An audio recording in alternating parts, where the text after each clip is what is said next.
नमस्कार, आप सभी का स्वागत डीडी न्यूज़ पर। आप देख रहे हैं सांकेतिक भाषा का हमारा विशेष बुलेटिन। आपके साथ मैं हूं मुकुल शर्मा, मेरे साथ मौजूद हैं मेरी सहयोगी मनीषा शर्मा। तमाम खबरों से आपको रूबरू कराएंगे, लेकिन सबसे पहले नजर डालते हैं हेडलाइंस पर। लोकमाता अहिल्याबाई होलकर की 320 जयंती समारोह आज। प्रधानमंत्री नरेंद्र मोदी भोपाल में महिला सशक्तिकरण महासम्मेलन में लेंगे भाग। कई विकास परियोजनाओं की करेंगे शुरुआत।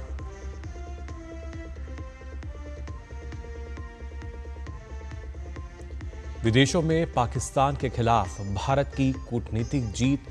शशि थरूर की ओर से वास्तविक स्थिति रखने के बाद कोलंबिया ने पाकिस्तान में हुई मौतों पर संवेदना वाले बयान को लिया वापस।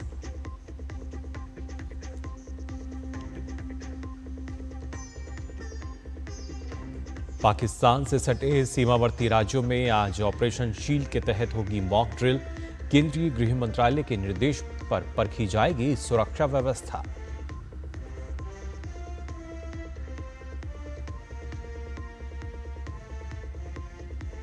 सौ दिन पूरे होने पर दिल्ली की बीजेपी सरकार आज जारी करेगी प्रोग्रेस रिपोर्ट। मुख्यमंत्री रेखा गुप्ता ने कहा, बदलाव के प्रति प्रतिबद्धता का प्रमाण है सरकार का कामकाज।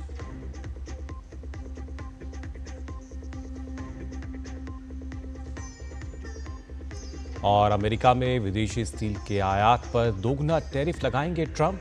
50% टैरिफ का ऐलान। ट्रेड वॉर और गहराने की आशंका।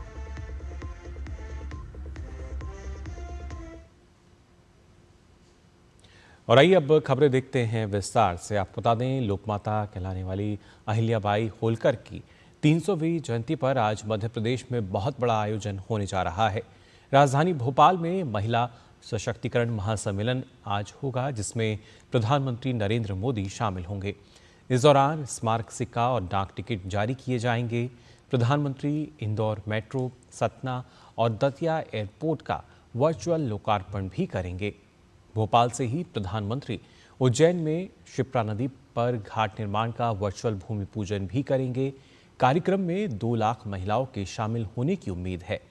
प्रदेश के 2 प्रमुख तीर्थ स्थलों दतिया और सतना को हवाई उड़ान की ऐतिहासिक सौगात भी प्रधानमंत्री देंगे। सिंहस्थ महापर्व की तैयारियों के अंतर्गत नमामि शिप्रे परियोजना के तहत घाट निर्माण और अन्य कार्यों का वर्चुअल भूमि पूजन करेंगे।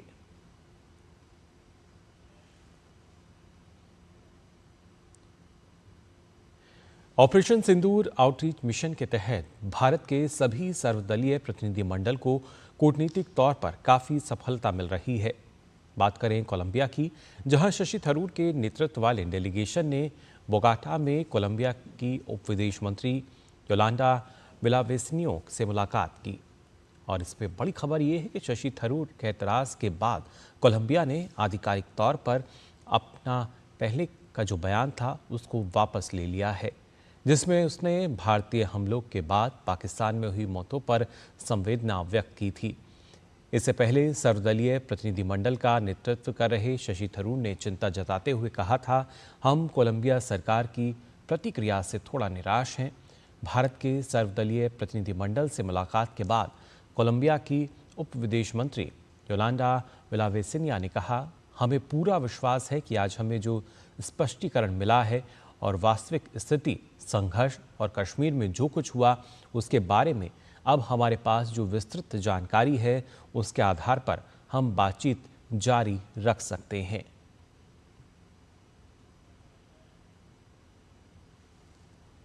एनसीपी शरद पवार पार्टी की सांसद सुप्रिया सूले के नेतृत्व में सर्वदलीय प्रतिनिधिमंडल ने इथियोपिया के पूर्व प्रधानमंत्री हेले मारियम देसालेगान से मुलाकात की। मुलाकात के दौरान डेलीगेशन के सदस्यों ने ऑपरेशन सिंदूर की विस्तृत जानकारी दी।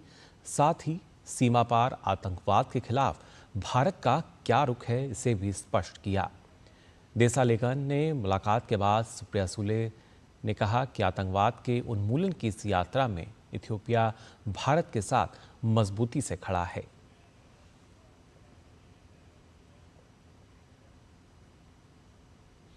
आतंकवाद के खिलाफ भारत के रुख को स्पष्ट करने के लिए शिवसेना सांसद श्रीकांत शिंदे के नेतृत्व में सांसदों का डेलीगेशन सिएरा लियोन पहुंचा। शिंदे के नेतृत्व में चौथा ग्रुप के जो प्रतिनिधिमंडल ने इस सिएरा लियोन के उपराष्ट्रपति मोहम्मद जुल्दे जलोह से मुलाकात की। मुलाकात के दौरान उपराष्ट्रपति ने आतंकवादी गतिविधियों को लेकर कड़ी निंदा की। साथ ही पहलगाम में हुए हमले पर दुख व्यक्त किया।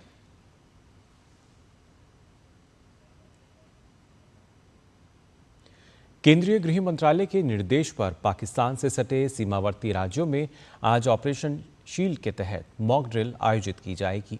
ये मॉक ड्रिल 5 राज्यों और एक केंद्र शासित प्रदेश में होगी।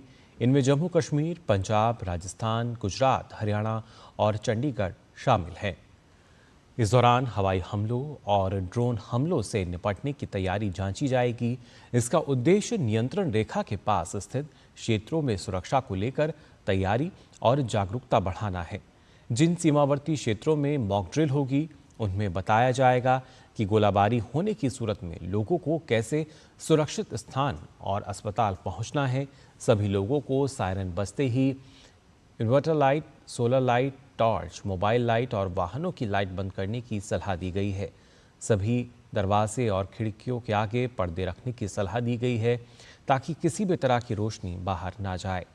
इससे पहले देश के 244 जिलों में 7 मई को मॉक ड्रिल की गई थी।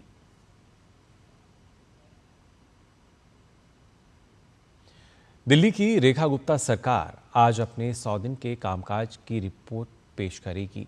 इस अवसर पर जवाहरलाल नेहरू स्टेडियम में आज एक विशेष कार्यक्रम का भी आयोजन होगा।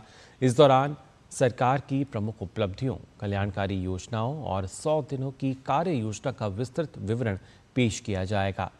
इससे पहले मुख्यमंत्री रेखा गुप्ता ने कहा कि वो 100% खुश हैं और उन्हें संतोष है कि दिल्ली की सरकार जनता के अधिकार देने के लिए ईमानदारी से काम कर रही है।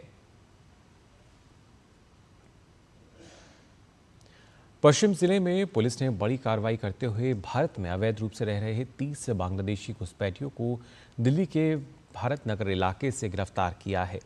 ये सभी भीख मांगने और अन्य संदिग्ध गतिविधियों में लिप्त थे।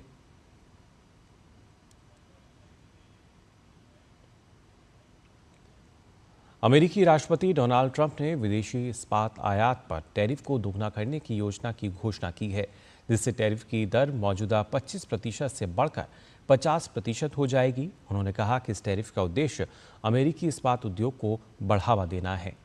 पेंसिल्वेनिया में यूएस स्टील के मॉन वैली वर्कर्स इरविन प्लांट में बोलते हुए डोनाल्ड ट्रंप ने कहा कि टैरिफ में इस बढ़ोतरी से घरेलू इस्पात उत्पादकों को संरक्षण मिलेगा तथा अमेरिकी विनिर्माण को मजबूती मिलेगी।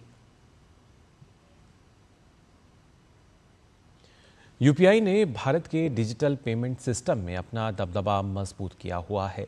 इसकी कुल लेन देन मात्रा में हिस्सेदारी पिछले वित्त वर्ष के 79.7% से बढ़कर वित्त वर्ष 2025 में 83.7% हो गई है। आरबीआई की वार्षिक रिपोर्ट के अनुसार यूपीआई ने वित्त वर्ष 2025 के दौरान 185.8 बिलियन लेन देन की सुविधा प्रदान की, जो सालाना आधार पर 41% की वृद्धि दर्शाता है। सात्विक साईराज रांकिरेड्डी और चिराग शेट्टी की जोड़ी सिंगापुर ओपन के सेमीफाइनल में पहुंच गई है। भारतीय जोड़ी ने विश्व नंबर 1 जोड़ी मलेशिया की गोहस जेईफेई और नूर इजुद्दीन की जोड़ी को 21-17, 21-15 के सीधे सेट में शिकस्त दी। भारतीय जोड़ी ने मुकाबला महज 39 मिनट के अंदर अपने नाम किया।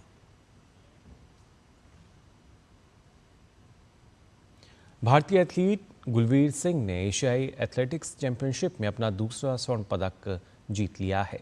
उन्होंने पुरुष 5000 मीटर फाइनल में एक दशक पुराना टूर्नामेंट का रिकॉर्ड तोड़कर शीर्ष स्थान हासिल किया। वहीं भारत को पूजा ने ऊंची कूद में स्वर्ण पदक के साथ बड़ी सफलता दिलाई। राष्ट्रीय रिकॉर्ड धारक गुलवीर ने 13 सेकंड 24 सेकंड के साथ साथ 13 मिनट 24 सेकंड और इसके साथ साथ 77 सेकंड का समय लिया और स्वर्ण पदक अपने नाम किया। वहीं 18 साल की पूजा ने अपने अंतिम से पहले प्रयास में 1.89 मीटर की छलांग के साथ उज्बेकिस्तान की सफीना सादुल्लेवा को पछाड़कर स्वर्ण पदक जीता।